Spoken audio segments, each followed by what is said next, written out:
Charles Blé Goudé, les militants de gauche se disent, mais comment se fait-il que Charles Blé Goudé, que l'on a connu pour le compte et dans la cause auprès du président Laurent Gbagbo, en vienne à refuser d'exécuter qui ressemblait à un ordre de celui qui est considéré comme son père? Comment vous réagissez? C'est peut-être là le nœud du problème.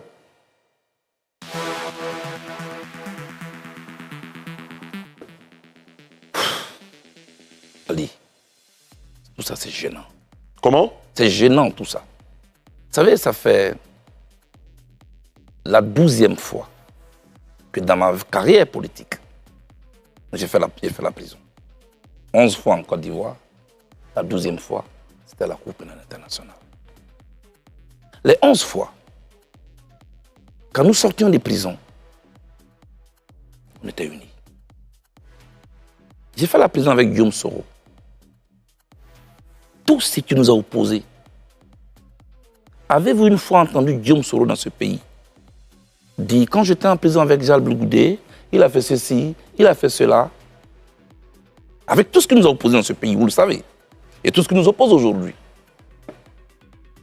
Damana Picasse, j'ai fait la prison avec lui. Aujourd'hui, le PPACI, M. Kojep, malgré tout ce qui nous oppose, vous l'avez une fois entendu dire, quand j'étais en prison Charles Blé Goudé, je suis de ceux avec qui j'ai fait vraiment la prison quand j'étais étudiant. Surtout Soul et les autres.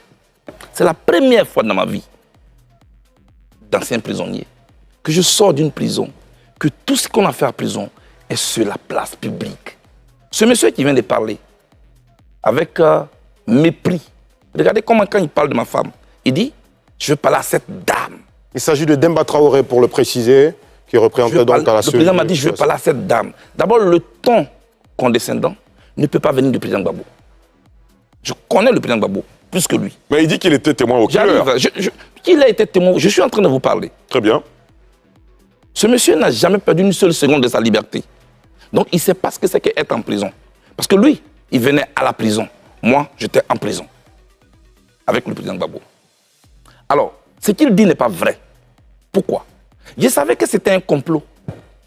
Aujourd'hui, comme vous insistez,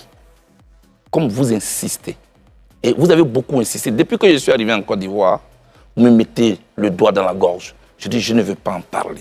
Je ne veux pas, parce que je connais les conséquences. Mais vous voyez comment il est en train de me diaboliser? Juste pour se faire de la place. Juste pour que mes amis de gauche dont vous parlez puissent me haïr aujourd'hui. Je vais leur parler aujourd'hui. En prison, le président Gbagbo ne m'a jamais parlé par intermédiaire. Depuis que je le connais, que je fonctionne avec lui, dans notre fonctionnement, il ne me parle jamais par intermédiaire. La seule fois qu'il m'a demandé de faire une commission, c'était dans sa cellule. Moi, j'ai vu mon mentor, mon chef, tout malheureux. Il m'a fait une seule commission que j'ai menée à bien. Je vais vous citer des noms aujourd'hui. On en finit ça avec. Parce que mon silence risque de se retourner finalement contre moi. Président, qu'est-ce qui n'y va pas? Il me dit, il y a un problème. Président, il y a quel problème? Ça, c'est la commission qui m'a faite. Il me dit, la maison qui sert de siège au Front populaire ivoirien appartient à Nadi Bamba. Je dis, mais comment? Les petits, il faut laisser ça.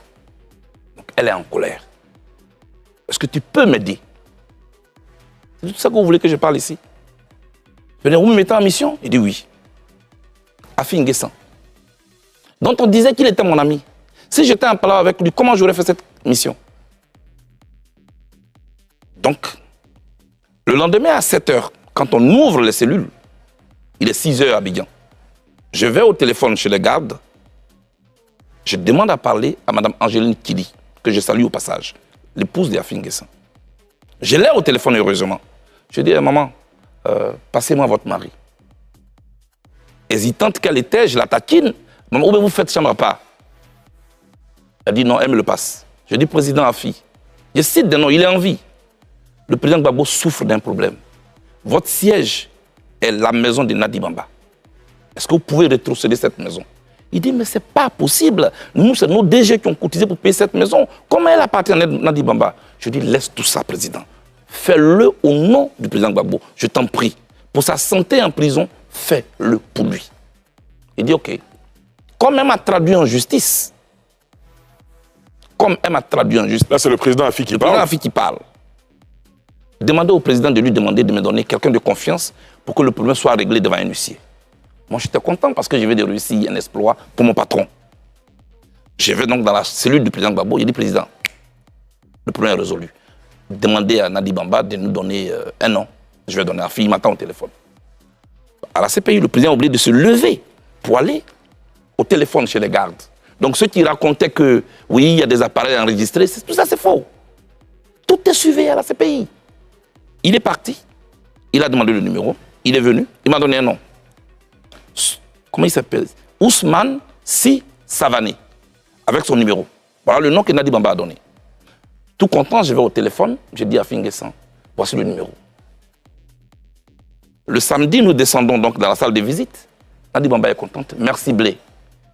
La maison m'a été rétrocédée. Si je vends cette maison, je te donnerai ta part. Je dis non, attention, moi je ne suis pas un agent immobilier. Peut-être que c'est là ma faute. Mais j'ai plutôt une commission à vous faire. Évitez d'aller prendre les problèmes dehors pour les emmener en prison. Ça fait souffrir le président. Vous ne savez pas ce que c'est que la prison.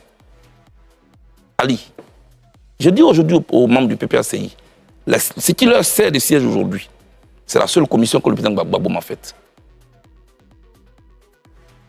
À partir de là, est-ce que je deviens l'ennemi?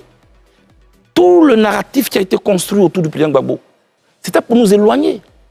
Avec le même conglomérat qui aujourd'hui désobéit à l'ordre du président Gbagbo et qui est en train de partir. Quand vous dites le conglomérat, vous faites allusion à qui? Mais il y a Stéphane Kipré, qui est parrainé par Nadi Bamba, avec tout le groupe des anciens UNG.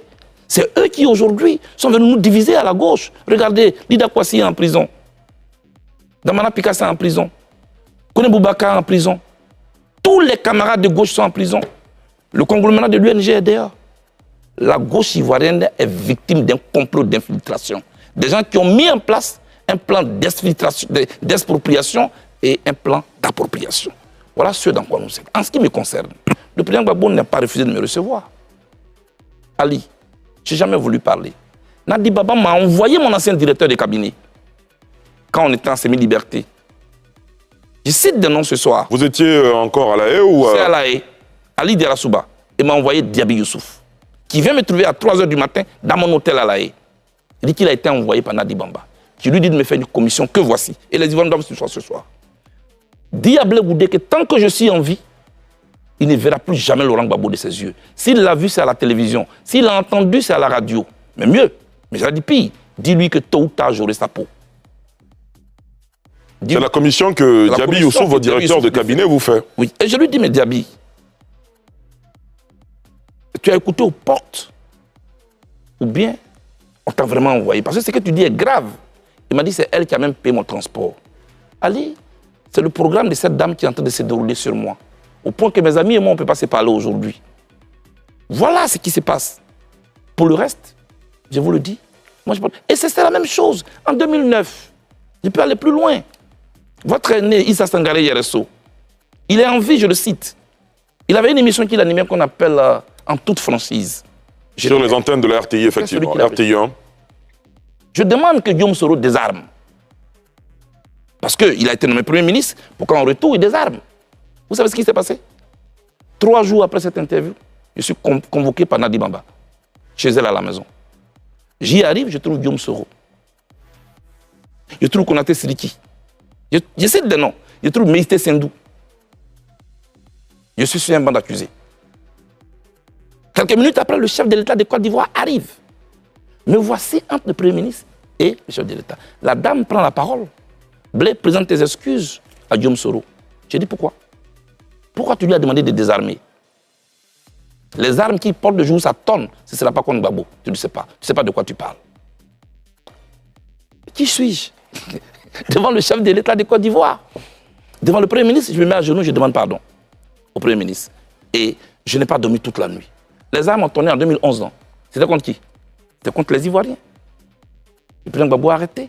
C'est tout cela. C'est de ça que moi, je ne veux pas parler.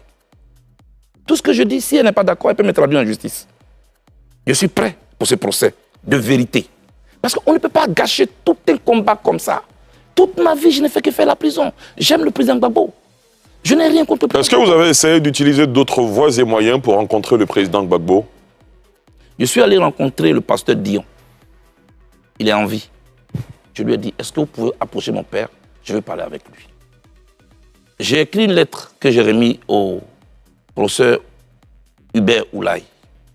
Ça n'a pas marché. Je me suis rapproché de tous les chefs départementaux coutumiers de Gagnoa, avec à la tête Boga, Sivori. Ils sont allés rencontrer le président Gbagbo à ma demande. Ils sont revenus, ils m'ont dit, il dit que tu ne lui as rien fait, mais il s'organise pour te recevoir. Je leur ai dit, c'est pas vrai, ça ne va pas se passer. Parce que le programme d'une dame est en train de se dérouler.